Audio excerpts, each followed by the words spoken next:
Yes, indeed, you're watching Power Breakfast right here on Citizen TV. It's that time when you take a look at the headlines. And to help us look at that this morning, I'm joined by members of the National Assembly, Yusuf Hassan, MP for Kamukunji, and Irungu Kangata, Member of Parliament for Kiharu constituency, all the way in Muranga. Good morning, gentlemen. Karibu sana. In a short while, we'll have someone else joining the team. But first, let's take a look at the headlines this morning. A quick run through, and this one we'll discuss later. Waiguru hits back at Ruto in ugly feud. That's a headline on the Daily Nation. Ruto versus Waiguru. Simple, straightforward. That's a headline on the Standard. We'll be discussing this story in the next hour. I think it's the biggest story. It's the biggest talking point of the weekend, and I'm sure starting off this week, it's what everyone is talking about. Of course, the U.S. election features as well on the front page of the Daily Nation. Clinton leads as Americans head to polls, and that's a story I want us to start with. And our reporter, Sam Gituku, is in Washington, D.C. He's been there for the past 2 weeks or so, covering the U.S. elections. And this time around, he's done an analysis of the electoral system there. Of course, unlike Kenya, where we have the first past the post in terms of majority vote, in the U.S. they have this electoral system, electoral college system. Let's take a look at the story by Sam Gituku.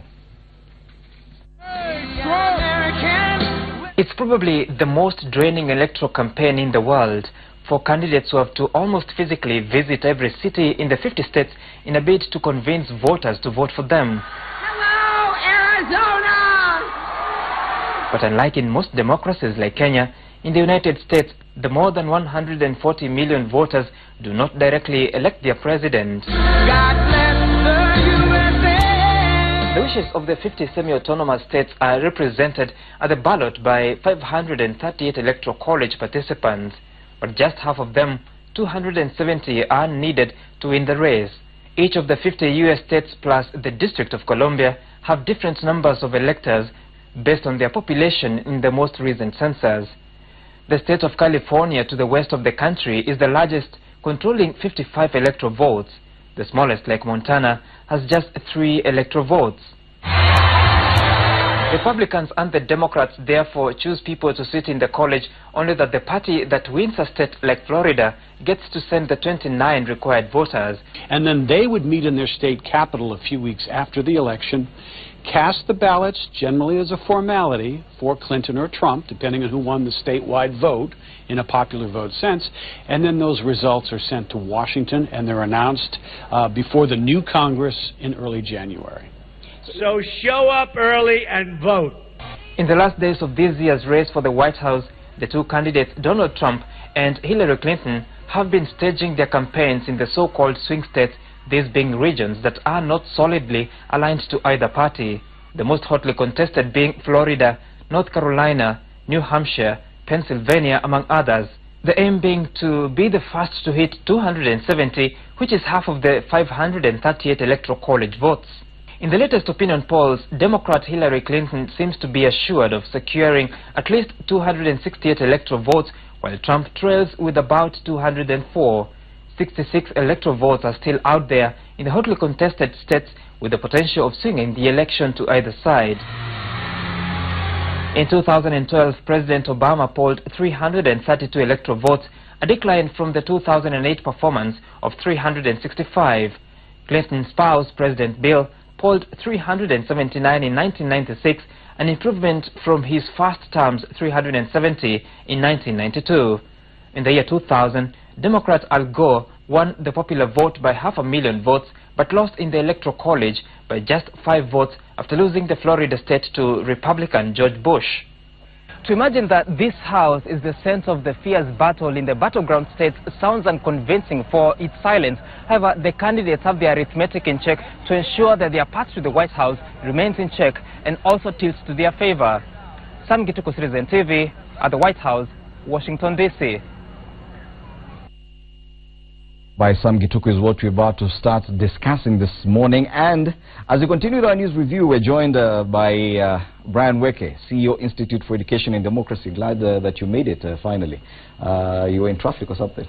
I know everybody blames it on traffic, but... blame it on the weekend. Discipline. Lack of discipline. Yeah. Anyway, let's discuss that electoral college system, because it's something different, unlike in Kenya's situation where it's about the majority vote, where if you get more votes than your opponent, then you're clearly in the lead. But in the US, we've seen situations where sometimes you might get the majority vote, like in the case of Al Gore a few years back, but simply because he lost Florida to George Bush ended up with more electoral college votes and became president. Now, I don't know if that's a system that could work in the Kenyan way. Start with you. Well, first of all, I think America is a federal system. It is consists of states, and politically, to create a balance and to create equity, the electoral system had to look at all the smallest of the states like Delaware and Rhode Island to the biggest, California, to have a stake in selecting the President of the United States. So the electoral system was developed as one way of providing a means for the federal states to be able to come into the electoral system other than the direct vote. So either way, it works very well for the United States, but I don't know whether it is it is transferable to other countries. But I think in one particular case, everybody who participates in the electoral system has a say in the American presidential election, because it doesn't matter whether you're a minority or a majority. While in our case, we have a system whereby the winner takes all, in the sense that if I'm elected a senator, it doesn't matter how many other votes the other person got, as long as I have plus one. A member of parliament the same, despite the fact that in fact the majority block, the majority vote in that constituency or in that county could be more than the numbers that I got or the candidate got. Yes. So in a way, I think in some countries they have proportional representation. Yes. And I think in our particular case, maybe we probably wouldn't benefit much in having an electoral college system like the United States. But if we really want to balance things in our country and to provide opportunities for minorities, then the best and then the gender issue as well, the best representation system is proportional representation that is used in countries like South Africa, where and many European countries, where you are elected according to the percentage of votes that you acquire, rather than the total number of votes that you acquire plus one. Or where the Prime Minister is elected by the elected members, appointed by the elected members, and not necessarily directly elected by the people. Okay. And of course, the electoral college system is one of the interesting things about the U.S. election, which takes place tomorrow, and we'll be following that. But as Mheshimiwa Hassan says, in Kenya there's a bit of misrepresentation, not really misrepresentation. It could be argued that a bit of imbalance between some of the highly populated counties or regions as opposed to others, and probably the electoral college system could help sort out that balance issue. Well, to me, the reason why we have such kind of a system in America is simply because it was trying to address what we call the fault line in their society, which was, you can recall there was a civil war in America, and it was about states. Some regions, the northern states, were fighting with the southern state. So they came up with a system that's going to address that. Now the question should be, does Kenya have such kind of a fault line? No, it doesn't. And therefore, when you import that system to Kenya, you'll be addressing a problem which does not exist in our society. Our fault line in Kenya is what we call tribalism, where you have a situation where in our politics, if you are, let's say, for instance, a poor person, or you come from a minority group, most likely your chances of ascending to the presidency are quite minimal. And therefore, we should have what we call a constitutional design that is geared towards addressing that issue, where we either probably come up with various methods which other societies have done to address the issue of tribalism. And there are several. One, there is the idea of devolution, and which is a form of federalism. But you see, that one usually applies to societies where people are trying to secede. In Kenya, we have come up with the idea of devolution. You devolve resources, and when you look at the statistics, it appears very clearly the minority groups are the ones who are benefiting more from... in terms of resources. Yes, in terms but politically, do you think politically devolution has actually helped in terms of balancing? Well, maybe to address that before he takes it, but to me it's not sufficient, because our tribal competition is about big tribes trying to get the presidency. It's not about a small tribe trying to get presidency. So, because in Kenya you'll see the main war is about the Kikuyus and Luos and Luyas and the Kambas. It's usually a fight of about 6 tribes. So meaning, even if you send resources to various regions, so long as these big tribes are still competing for power, they probably the war will still, the potential conflict is still there. The other way is probably to address that. One is what we call a constitutional government, that is a coalition government, which appeared to have worked between the year 2008 and 2012.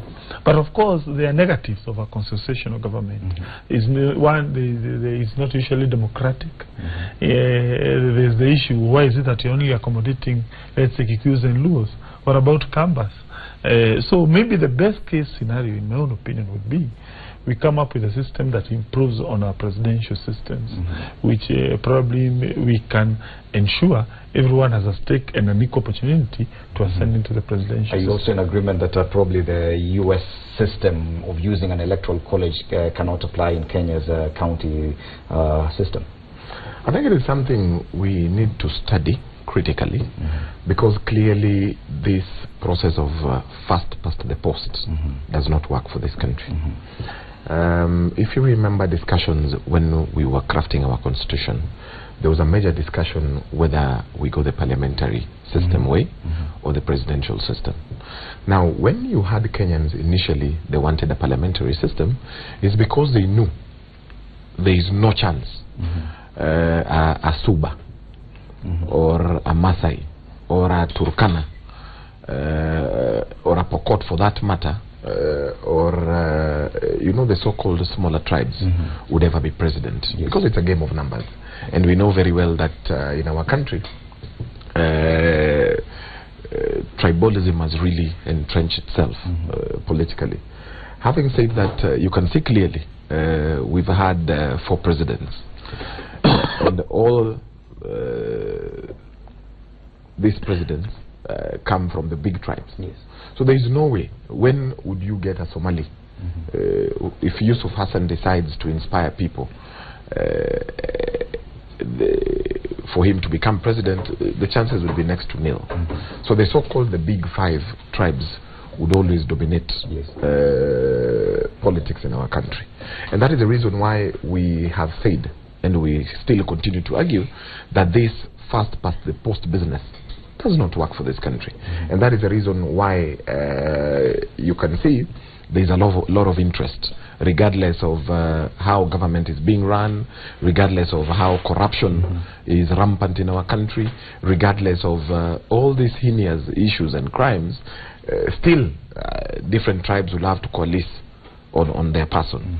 Of course, we tried to reduce the pressure with introducing devolution in our country. And that is the reason why you're hearing the discussion, is that because the presidency is about not only politics and controlling politics, but it is about control of resources. That is why you hear the so-called "it is our time and our turn to eat." So that is the reason why you saw we tried to reduce the pressure by creating counties, so that we can devolve resources. Again, if you look at the current budget, what we are devolving still is a tip of the iceberg. And that's the reason why you're hearing another saying that we want more money being spread to the counties. So there is need for us to do a serious stock take in our country to ascertain whether this first past the post system works. Because I can tell you for a fact, and you can take this to whichever bank you bank with, this first past the post business, it's about the big tribes.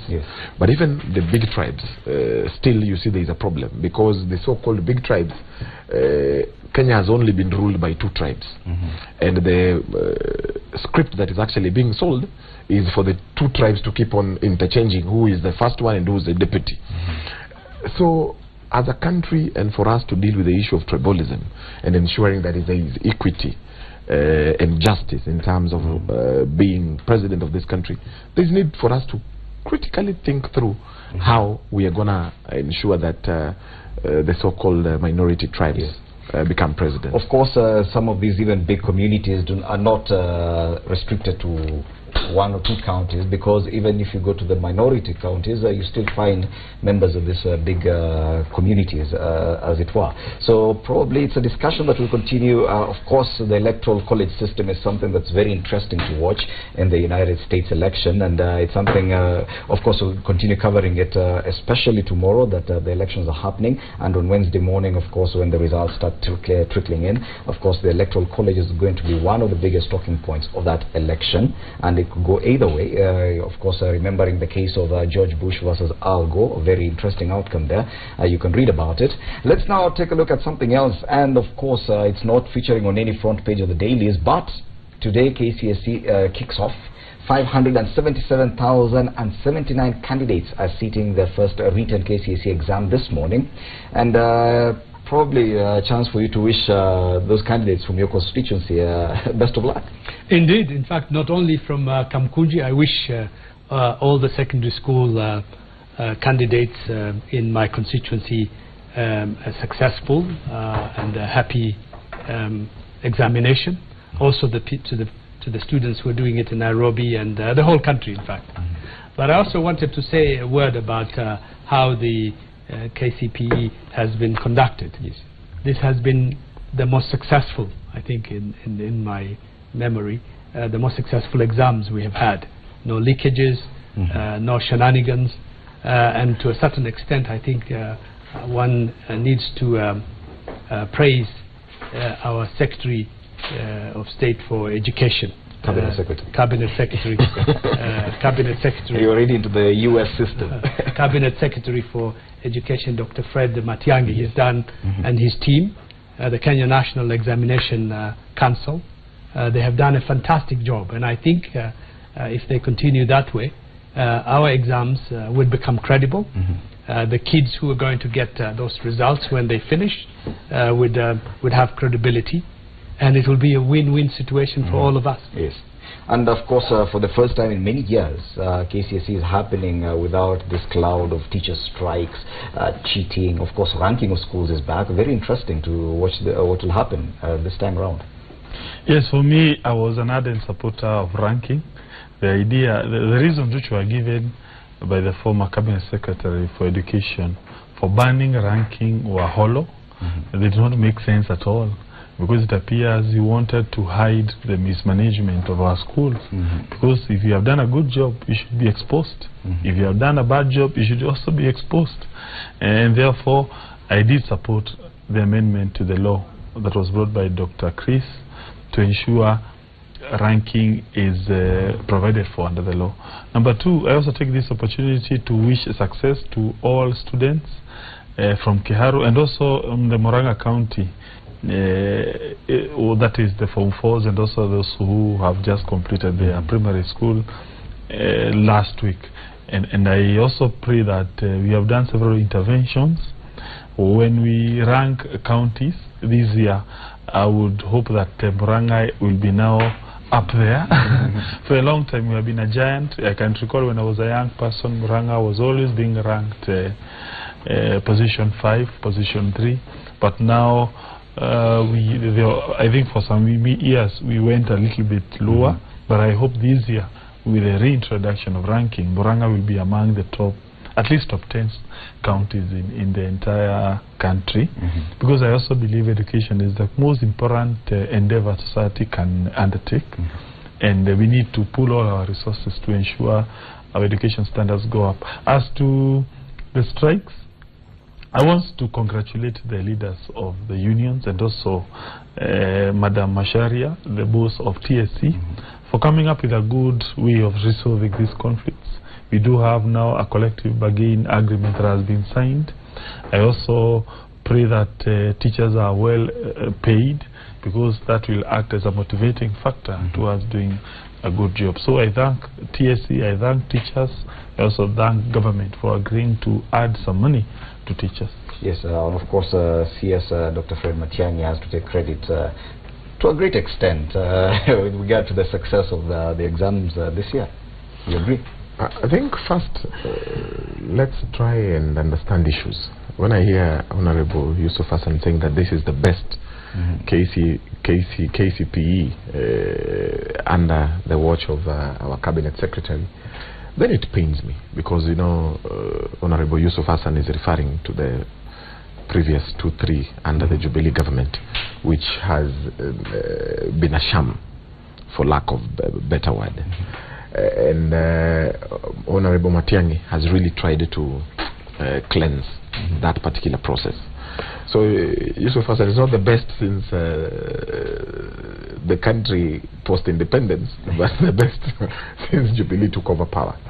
And you can see clearly there was a clearly thought out process, and that is the reason why you saw there was an agreement signed by TSC as well as the Kenya National Union of Teachers. And I hope Honorable Irungu Kangata, signing an agreement is one thing and honoring the agreement is another. So we do hope that the government will actually definitely honor the agreement. So I hope it is not only for the purposes of ensuring that exams run very well. So I do hope that the Jubilee government would be able to implement that collective agreement. Key things for me, you know, the reason why initially there was thinking that we ban ranking of schools is because head teachers were actually going out of their way to literally steal exams and work with the cartels to ensure that they paint their school in good light. And that is the reason why banning of schools, the major reason why banning of ranking of schools was actually implemented. Because again, it is not about you imagining the top, the way Honorable Kangata is wishing his county to imagine the top. But the question was, again, it was never about how. It was the end justifies the means. So if you, so again, that cartel, and I really want to thank the minister. He's done fairly well with the new chairman, Magoa, of the Kenya National Examination Council. Have done fairly well to ensure that we try and minimize cheating during exams. We hope that the same method they used during KCPE will be implemented during KCSE. And I think if we continue that way, then the credibility of our exams will be restored. Okay. Now, in a short while, we'll be taking a break, and when we return, we'll be discussing the discontent over the 61-member Jubilee party campaign team that was named on Friday by President Uhuru Kenyatta during the National Governing Council meeting at Bomas of Kenya for the party. Of course, sections of the media have quoted Irungu Kangata and his displeasure. He'll tell us more about that when we return. Of course, we'll also be discussing the war of words between former Cabinet Secretary for Devolution Anne Waiguru and the Deputy President William Ruto. All that when Power Breakfast returns.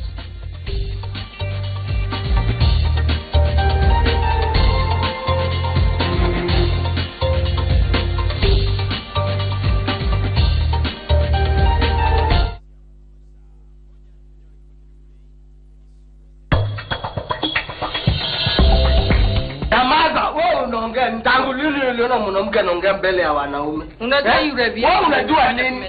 Nyamaza. Wewe. Mumetoka mbona mkuja kupigia kelele hapa?